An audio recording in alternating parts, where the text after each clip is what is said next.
With E3 right around the corner, coming on the 13th to 15th of June this year, the hype for Tale Worlds is starting to become something incredible to witness. With the knowledge of the developers for our beloved Mount & Blade 2 Bannerlord will be at the conference showing off new info, Mount & Blade fans all over are speculating what we will find out next. With help from the Bannerlord Steam group moderator, Slovak, I have compiled a list of things you guys most want to see and added into my own as well. Once information is released at E3, I'll be coming back to this video and we will see what we've got right and what is just a grab at air. So I bring you a fan's message to Tale Worlds.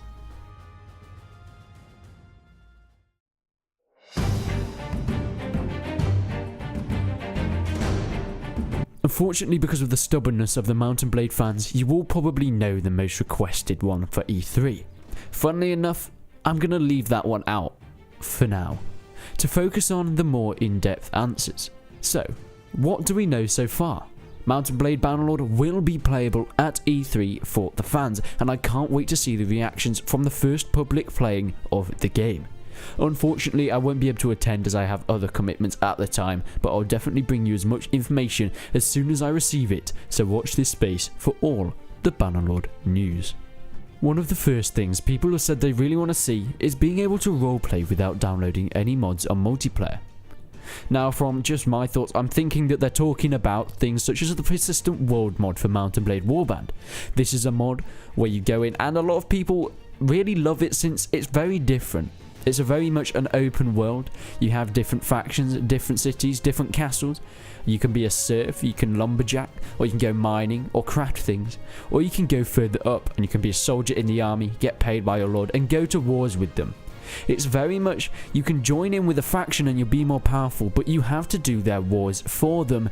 Or you can stay on your own, you'll be less powerful, but you've got more chance of surviving. It's a very much balancing up the way you want to play the game, and I love it as a mod. But I think people want to see this type of roleplay in multiplayer without having to download these mods. But I'm not quite sure how this would work.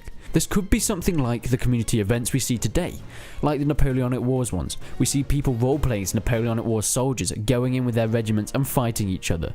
Maybe this is something we will see, and of course we'll see roleplay in this stance, but I don't know how they'll implement in a game mode, a bit like Persistent World but in the vanilla game. I doubt that is going to happen, but it definitely would be very cool to see. You guys also want to see a new campaign map. You want to see the look of it and the new interactions with the NPCs in it.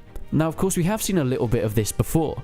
In some of the previous gameplay we've shown, we have seen some of the campaign map. Of course, not all of it yet, but I'm definitely sure we'll see a lot more of it later on, definitely at E3. We'll be able to go into these towns and cities, interact with the NPCs in any which way we want. And of course, like I gave you in the GameStar articles, there will be more NPCs to interact with. It won't just be the elders that you can do quests for. It'll be different NPCs within your cities, giving you different tasks and improving different relations with each sector of a city. We have a comment here talking about seeing the upgrading skills, buying stuff, dying logs, and combat when tactical commands. This is also linked with another comment I saw with wanting to see formations and orders given in the battles. Now, of course, in Mount & Blade Warband, we do have upgrading skills. We have different things that you can choose your character to do. They have different skills that it depends where you want to go within your journey. Do you want to be a heavy knight, a heavy warrior? You can upgrade your riding and your iron flesh and, of course, your power strike. Or you can choose to go the archery way. Or even be more peaceful and be more of a healing person, getting your surgery and first aid up. Maybe we'll see more in-depth skills in Mount & Blade 2 Bannerlord, and maybe they're going to show these at E3 this year. Of course, with the buying things, there's going to be a lot of new items. Of course, we'll see some things coming back from the other games, but I'm definitely sure they're going to be adding in new things, especially with craftable items. We have seen there will be item crafting in Mount & Blade 2 Bannerlord, but will you be able to buy, sell, and trade these different things? That would be very interesting to see. Maybe you buy something that is fairly cheap, but with your upgrades you can make it more expensive, then you can turn a profit on it. That would be a very interesting way to make money in the game and something that we haven't really seen before. Now, the formations in battles. There was some gameplay shown where it did show some of the formations that you can do, but it was very similar to the other games.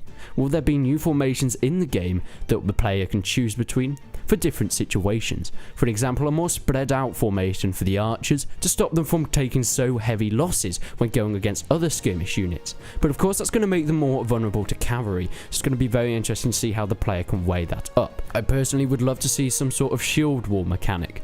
In Warband, of course, you can only get them to really hold position, to spread out, to go thinner and things like that. There wasn't really that much in-depth in terms of formations, and hopefully we'll see that in Mount & Blade 2 Bannerlord at the showing at E3 in a few weeks. Now, this is a comment that goes quite in depth about the speculations of Mount & Blade 2 Bannerlord. I'm just going to read it out for you now. I'd like to see more information about the campaign map, not the battles itself. What do you need to build your own castles? Can you adjust them to yourself, or is it just a standard castle? And I want to know better with the choices of the character for the further game. Like the influences of honour, if there is again another honour system, and renown, or accepting or declining different quests. Now, this is a very interesting comment, and I like how in-depth it goes into it.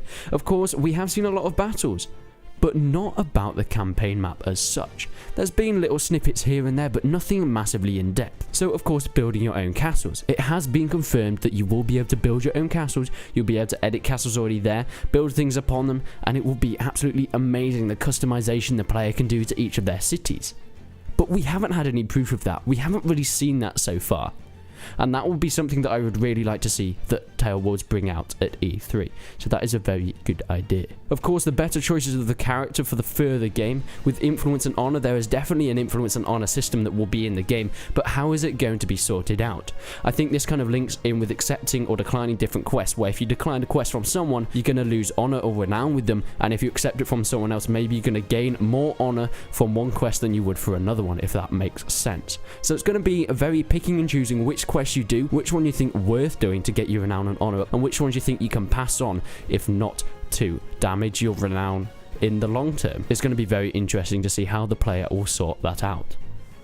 Me personally, I'd love to see the modding possibilities. There's been so much talk about Tailworlds giving modders the tools to do whatever they want, but I really want to see what we can do. I really want them to go into that. I know it's very unlikely that they're going to go into what the modders can do, but just something on the side that would be very nice to see. Of course, an official look at battle sizes. We've had speculations of how many people are going to be in the battles. The GameStar magazine said minimum of about 500 and going up to maybe over 1,000 sort of. It sounds absolutely mind-blowing to many of the Mount & Blade fans, but we've had no proof of that. From screenshots we have seen, yeah, that's a lot of guys, but nowhere near 1,000 men. Maybe, just maybe, if we see a battle, we're going to see the real capacity that this game can handle with the troop sizes. Probably my main thing that I'd like to see is, of course, the replay mechanic, as one of the most hyped features for me is this new mode that we're going to be seeing in there. We've only seen one little gameplay snippet of it, and it looks incredible being able to make cinematics and replays of your past battles. I really want to see more information on that, and I really hope they release that at some point very soon, if not at E3. And finally, of course, it is the release date. This is pretty much what everyone commented on the announcement, and I was kind of expecting it. I mean, I was hoping that we'd get something else there, something more in-depth comments, and I think I picked out a few of the best ones, but of course everyone just wants to see the release date. From the way I look at it, I don't think Tailworlds are going to show a release date until they have a finished game. They want to be confident with what they're releasing, and they don't want to push themselves for time. Now, of course, this is probably going to anger people if we do not see a release date at E3, but I guess only time will tell.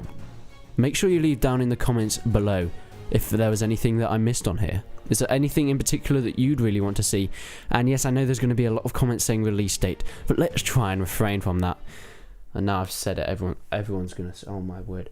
But E3 is just around the corner. It is something that I'm going to be bringing you a lot of information on, so make sure you stay tuned to see it. But until then, I will see you in the next one.